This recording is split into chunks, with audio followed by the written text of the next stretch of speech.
বিয়াৰ প্ৰস্তাৱ দিছিল নিচাসক্ত যুৱকে গ্ৰহণ নকৰিলে শিক্ষয়িত্ৰীয়ে তাৰ পিছত কৰিলে অপহৰণ কাণ্ড আৰক্ষী থানাৰ 1 কিলোমিটাৰ নিলগৰ পৰাই এজন যুৱকে ব্ৰহ্মপুত্ৰ ভেলী একাডেমীৰ শিক্ষয়িত্ৰীক অপহৰণ কৰা ঘটনাই সমগ্ৰ গৰৈমাৰী অঞ্চলত চাঞ্চল্যৰ সৃষ্টি কৰে পৰিয়ালৰ লোকে জানিবলৈ দিয়া মতে নুৰুল ইছলাম নামৰ যুৱকজনে 4জনকৈ লোকৰ সহযোগত শিক্ষয়িত্ৰীক অপহৰণ কৰি লৈ যায়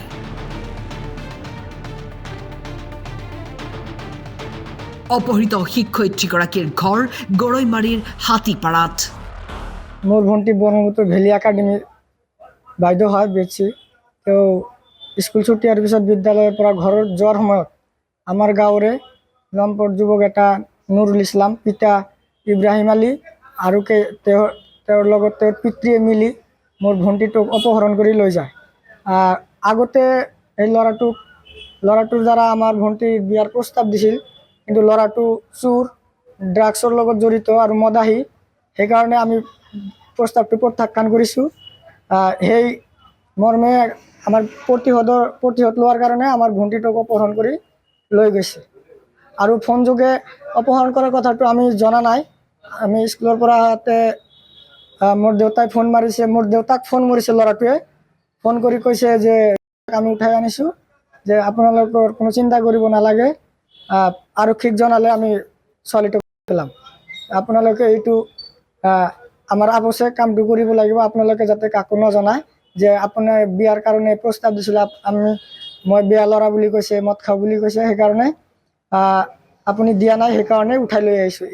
এতিয়া আমি সেইটোৰ কাৰণে গৰৈমাৰী আৰক্ষী থানাত এটা এজাহাৰো দিছোঁ লগতে তাৰ লগত আৰু বহুকেইজন আমি নাম দিছোঁ যিসকল পদকী আছিল যিসকলে প্ৰস্তাৱ দিছিল সেইসকলৰ নামো আমি দি দিছোঁ ঘটনা সংক্ৰান্তত ইতিমধ্যে পৰিয়ালৰ লোকে গৰৈমাৰী আৰক্ষী থানাত 5জনকৈ লোকৰ বিৰুদ্ধে এজাহাৰ দাখিল কৰে আমিও আমাৰ তৰফৰ পৰা এই বিষয়টো তদন্ত কৰি পেলাই ছোৱালীজনীক উদ্ধাৰৰ বাবে আৰু জোৰদাৰ তদন্তৰ বাবে আমি পুলিচক অৱগত কৰিছোঁ বিদ্যালয় কৰ্তৃপক্ষৰ তৰফৰ পৰা ইয়াৰ জোৰদাৰ এটা তদন্ত কৰি পেলাই আমাৰ শিক্ষকগৰাকীক অনতি পলমে আমি উদ্ধাৰ হোৱাটো বিচাৰিছোঁ আৰু দোষীক কৰায়ত্ব কৰি পেলাই আইনী শাস্তি দিয়াৰ ব্যৱস্থা কৰিব কুন্তলীৰ পৰা ৰেজাউল কবিৰৰ ৰিপৰ্ট টাইম 8